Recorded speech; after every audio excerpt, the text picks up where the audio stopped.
Hi, I'm Brad Knowles, producer of Friday Night Flies, hosted by Scott LeBoldis and Scotty Holmes. Enjoy the show.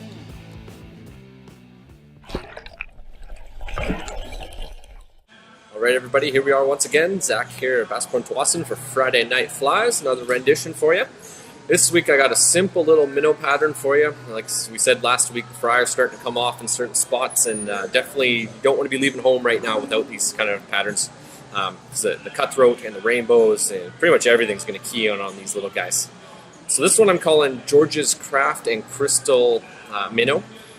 George is a new extended family member that we just lost to cancer, unfortunately. So Denny, Monica, your family out there in Alberta, we're all thinking of you and wishing you all the best. I know you're a strong group and you all support each other. So if you guys need anything, please come out west, because we know how much Edmonton can be a bit of a bore sometimes. So please come on out, and we'd love to see you guys. So we're thinking about you, and this one's for George.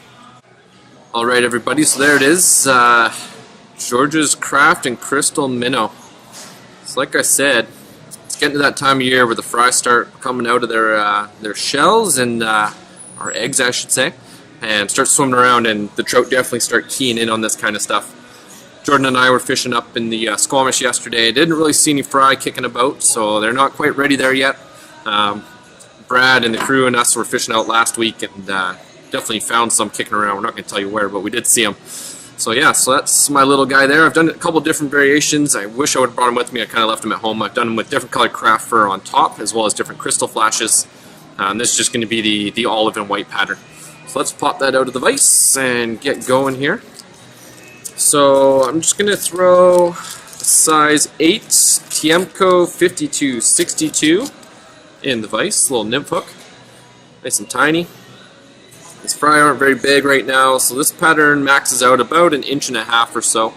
Just adjust the vise there. There we go. I'm going to start with some 6/0 uni thread right behind the eye. I'm not going to add too many wraps of thread here, because everything's pretty much tied in from there forward. So I've got maybe 2 or 3 eye lengths back there. Build up a little bit of a thread base. Take that kind of back. It's a pretty simple pattern. You don't need many materials. You can make a lot of these for pretty cheap, since it does use Kraft fur. So I just got some white Kraft fur here. Again, you can pick it up at the Kraft store. This one happens to be the hairline one. Just going to cut myself off a little chunk here. So just a small clump, not much. Like Jordan did a couple weeks ago with his saltwater flies. I'm just going to kind of clean out that under fur a little bit just by really pulling on it. Save it for dubbing if you like. Not really necessary though. Alright, so what I'm going to do, I'm going to take this, I'm going to kind of push it over the entire hook, so it kind of wraps all the way around. Hopefully you can see that there. I'm going to take 1, 2 loose wraps. I'm going to really cinch down on this guy. Give it a couple turns to lock it in, and just have a look there. See how it's going all the way around? That's what I want. So I'm just going to pick that up, kind of split it apart a little bit. With any luck here, I did that just the right amount. Almost. Pull that back a little bit. Just kind of tidy that tie-in area up. A couple little stragglers there. So off those come. Doesn't really matter. We're going to cover that up with some resin anyway. Alright, so now I'm going to add in a little bit of lateral line. So I've got some crinkle mirror flash and peacock here. I really like this stuff for lateral lines on fish. It's got a really natural look to it, which is kind of cool. I'm just going to cut off a small piece there. And all I'm going to do is double it over, so I get 2 lengths out of it. And these I'm going to tie in right on the side. So I'll do my side here first, just to kind of give you an idea. And then I'm going to pull that over top. I'm going to tie it in along the side on your side. So as you can see, it creates a nice little lateral line there. Alright, now I'm going to add my underflash in this guy. So I'm going to take I don't know, 10 to 15 strands. You can go as big or as little as you want on this stuff. All this is midge flash in olive. So it's a little thinner than Krystal flash, which is kind of nice. Especially for these little patterns, it helps to reduce a little bit of bulk. So I'm just going to double that over my thread. Hopefully you can see that there. And I'm going to pull this so it rests directly on top. You can kind of let it splay out to the sides a little bit. I'm going to wrap forward just a tiny bit. Then I'm going to pull all that material back and make sure that's resting nice and neatly right on top. I'm going to kind of tidy that up a little bit, kind of fill in that gap where that bump is. And to finish the tying portion of this fly off, I'm going to take some medium olive Kraft fur.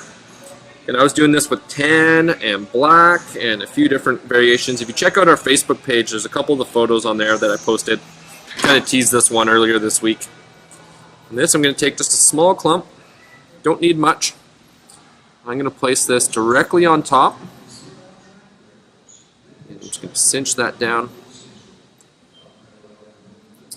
I'm going to trim away all that excess. Cut it on a little bit of an angle just to help with the head shape. Kind of cinch that all down. Doesn't have to be perfect. So there is another step to this fly, which we'll get you shortly.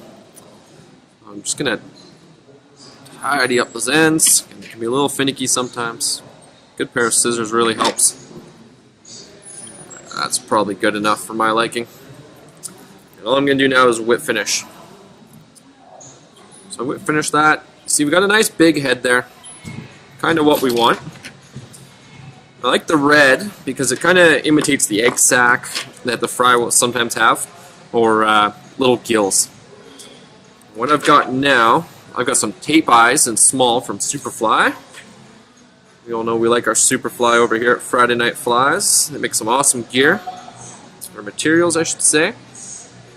I'm going to place one eye on either side of the head. Do my side first.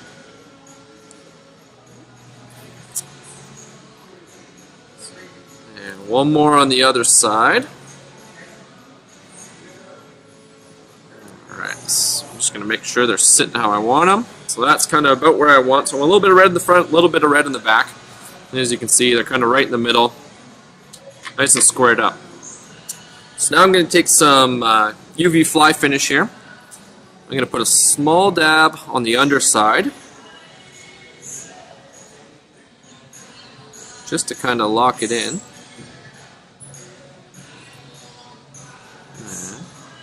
Oh, I lost an eye there. They are sticky, but they're not super sticky. That's kind of why we got to add in this the resins. Kind of hold them in place. Let's see if I can get that back where I want it. Alright, now I'm kind of losing both of them. Sorry about that. Just give me a second here.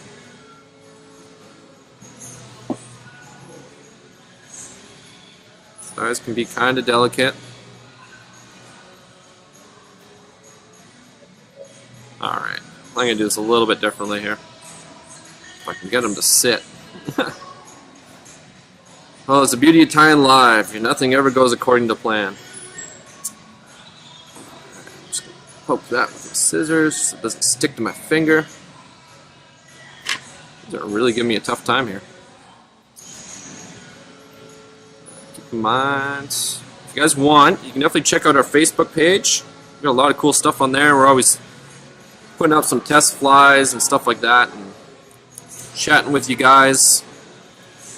That way you don't have to wait till Friday night to get your questions answered. We are pretty quick at that. You can always email us as well. Put another dab of fly finish there. There we go.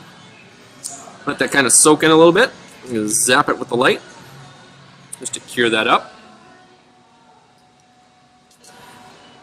Alright, I'm going to put another dab on top. Speaking of chatting with you guys, Brad shot me a message the other day. One of our faithful from all the way up in Prince Rupert, BC, Kendall Nelson, he's having a 13th birthday, and he's kind of excited. He wanted a little shout out. And Kendall Kendall, for your birthday, Brad was saying you were hoping for some, you'd like some polar shrimp. Those ones I tied a couple weeks ago. So you know what, buddy, I'm going to tie some up for you, and I'm going to send them in the mail to you, so keep an eye out for that. So now that I've got UV resin on the top and the bottom, I'm going to stroke all these fibers back. Actually, I'm going to start on the side. So I'm going to put some resin right on top of the eye.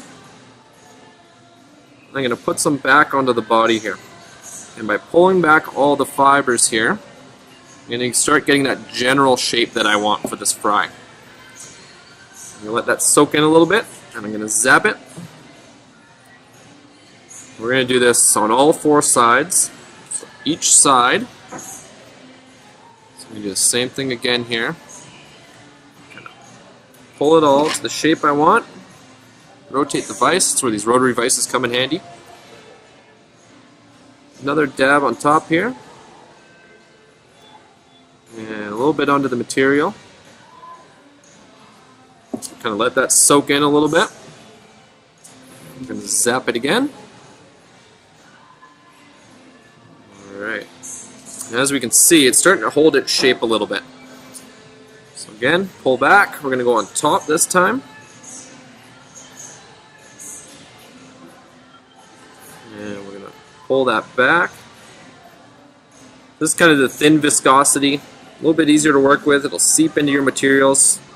It's great for building up bodies like this. If any of you UV resin companies are watching, we'd love to have you guys send us some material. We love using that stuff.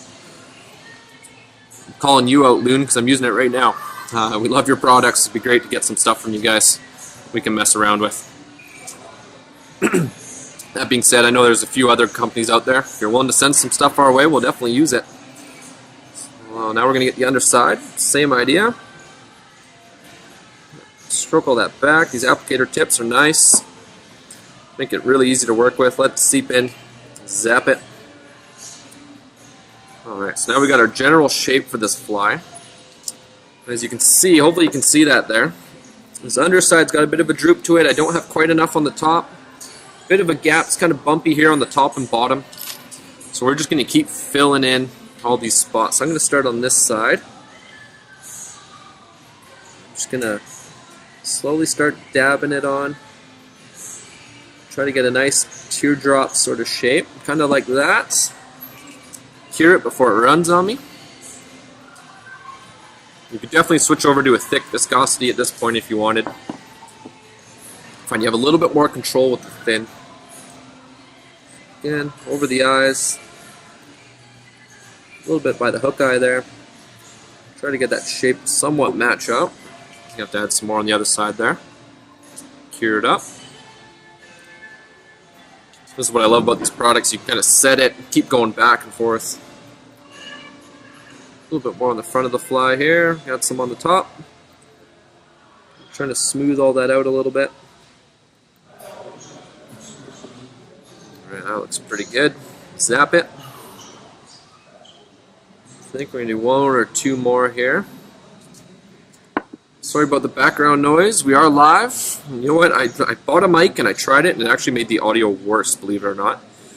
So I don't know if you guys have any suggestions or if you got one kicking around that you'd love to send my way. That would be fantastic. I've been trying to mess with my editing software to kind of cancel out some of that background noise. Last week I used it. It seemed to be working all right. Alright, so that's looking pretty good. Just do a final check here. That's looking alright, so I'm pretty happy with that.